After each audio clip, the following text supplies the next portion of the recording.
कितना भरोसा कुबेरेश्वर बाबा पर, और जिसने विश्वास करा मेरे कुबेर भंडारी पर, उसने हाथ नहीं छोड़ा जब तक उसको उच्च सिंहासन पर ले जाकर नहीं बिठा दिया, तब तक उसने हाथ नहीं छोड़ा। समय लग सकता है, थोड़ा समय लग सकता है, थोड़ी ठोकरें खिला सकता है, क्योंकि हो सकता है कि थोड़ा संघर्ष, फाइल मोटी हो तो थोड़ा समय लगेगा, पर विश्वास टिकना नहीं चाहिए। किसी ने निंदा कर दी तुम्हारे गुरु की, किसी ने निंदा कर दी भगवान शंकर की, शिव की, गुरु की निंदा किसी ने कर दी और तुम्हारा विश्वास टिक गया। हाँ वो तो ऐसे ही होगा, हाँ वो तो ऐसे ही होंगे, और तुम्हारा विश्वास टिक गया। ऐसा शिष्य किसी काम का नहीं, किसी काम का।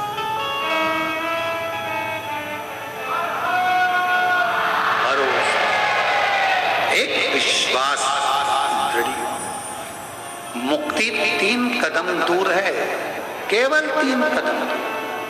पहला कदम है विश्वास का, दूसरा कदम है संयम का, वाणी पर भी संयम रखना। कोई कितना भी गाली दे जाए, कितना ही तुमको अपशब्द कह जाए, तुम्हारी वाणी में से कभी अपशब्द नहीं निकले। भगवान सर्वे भवन्तु सुखिनः, सब सुखी हो, सब सुखी।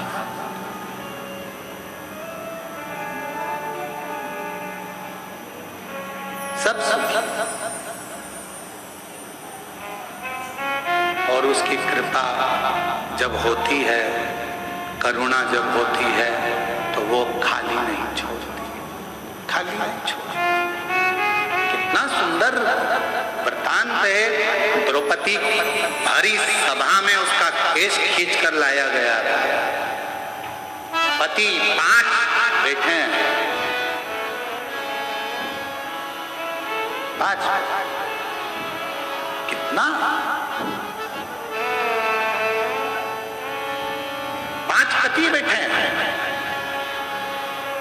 काका ससुर, काकी सास बैठी है, धृतराष्ट्र गांधारी।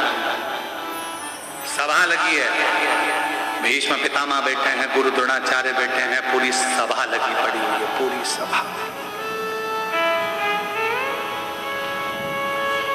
और चीर खींचा जा रहा है द्रौपदी का। धृतराष्ट्र गांधारी से कहा था, धृतराष्ट्र कहते हैं, गांधारी कहती है हमारी तो आंखों पर पट्टी बंधी है, हम नहीं देख सकते। हम कैसे मान ले कि तेरा चीर खींचा जा रहा है? सास कर रही है, काकी सास, धृतराष्ट्र गांधारी कर रहे हैं, हम नहीं। पतियों से कहा मेरा चीर खिंचा रहा है, तुम तो कुछ मुख नीचा कर लिया, बोल। अब रोती रोती भीष्म पितामह के पास गई, तुम घर के बड़े हो, कोई साथ नहीं देगा, कम से कम तुम्हें तो कुछ बोलना चाहिए।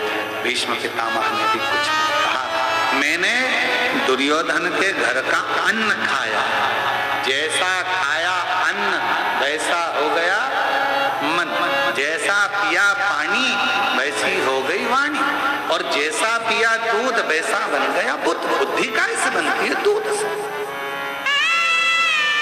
अभी कथा करेगी, आपके शब्द बता देते हैं कि आपके घर के संस्कार कैसे हैं। आपके घर के संस्कार कैसे हैं, आपके शब्द बताएंगे। हमारी माताजी बैठी हैं, हम जब छोटे थे चड्डा पहनते, स्कूल जाते, आंखों में काजल लगा रहता, छोटी अवस्था, और कंगा पाटी पाड़ के, सरसों का तेल लगा के,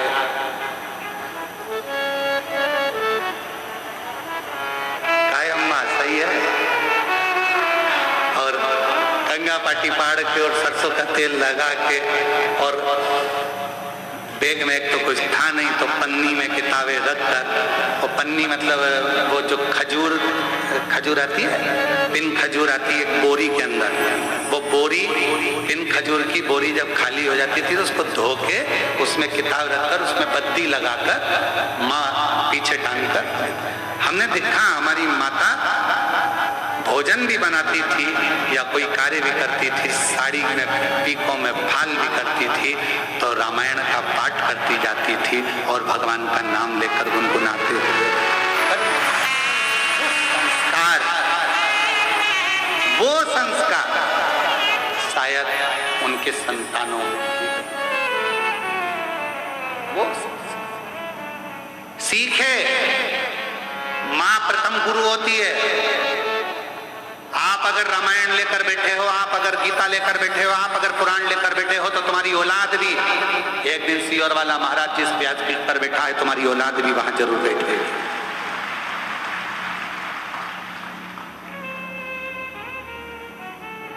और तुम अगर मोबाइल या लैपटॉप लेकर बैठे हुए दिन भर 24 घंटा इसका स्टेटस देखो, उसका स्टेटस देखो, इसको मैसेज करो, कोई ने फालतू बात लिख दी फेसबुक पर, उसको कमेंट्स करते रहो, तुम्हारे पास में अगर तुम दिन भर उसी में लगे हो, तो तुम्हारी औलाद भी मोबाइल छोड़ने वाली नहीं है।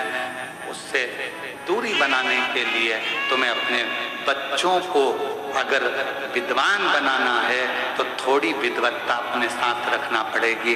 हाथ में रामायण, गीता, शिव पुराण, भागवत को रखना पड़ेगा, तब जाकर ये समय आगे बढ़ता है। तब हम क्या रख रहे हैं? किसी के पास समय नहीं है आज के दिन, किसी के पास।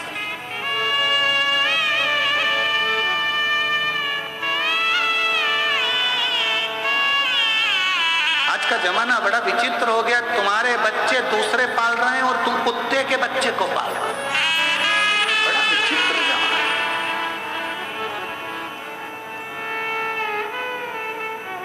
तुम्हारे बच्चे दूसरे की गोदी में और कुत्ते का बच्चा तुम्हारी गोदी में।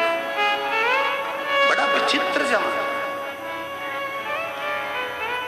इतने विचित्र जमाने में अगर आप अपने हाथों में अगर थोड़ी देर रामचरितमानस को, थोड़ी देर भागवत को, थोड़ी देर गीता को, थोड़ी देर शिव पुराण को, थोड़ी देर कुर्म पुराण को, थोड़ी देर भागवत पुराण को रखोगे, तो आपके जीवन का एक आनंद अपने आप बढ़ता चलेगा।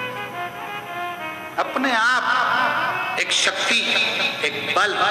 और हम कहते हैं अगर तुम्हारे शरीर में कोई बल नहीं है, तुम्हारे शरीर में कोई एनर्जी नहीं है, तुम्हारा हाथ अगर थर-थर कांपता है, तुम्हारा शरीर थोड़ी सी देर में कांपने लगता है, तुम्हारी एनर्जी तुम्हारे शरीर की अगर तुम्हें कम लग रही है, तो हम उनसे कहते हैं शंकर जी के मंदिर में जाओ, 3 बार शिव जी का चढ़ा हुआ जल, जया, विषहरा, शामरी बारी, दौतली, देव, शंकर जी की 5 लड़कियों का नाम लेकर नंदी के पास बैठकर उस जल का आचमन कर लो। धीरे धीरे हाथ कांपना बंद होगा और साथ में बल बढ़ेगा। आत्म बल बढ़ना चाहिए। आज का जमाना आत्म बल नहीं बढ़ता, हिम्मत हार जाता है। हाँ, अगर कोई बीमारी विशेष है, डॉक्टर को जरूर दिखाओ, क्योंकि डॉक्टर शिव का एक रूप है, उसको दिखाओ। दवाई, जांच सब कराना चाहिए, क्योंकि शिव का एक प्रतिबिंब डॉक्टर को माना गया।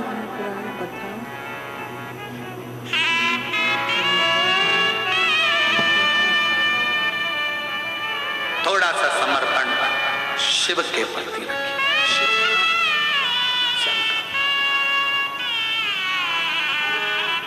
अपनी वाणी का एक भाव बता देता है कि आपकी वाणी क्या है, आपका स्वरूप क्या, आपका कुल क्या है,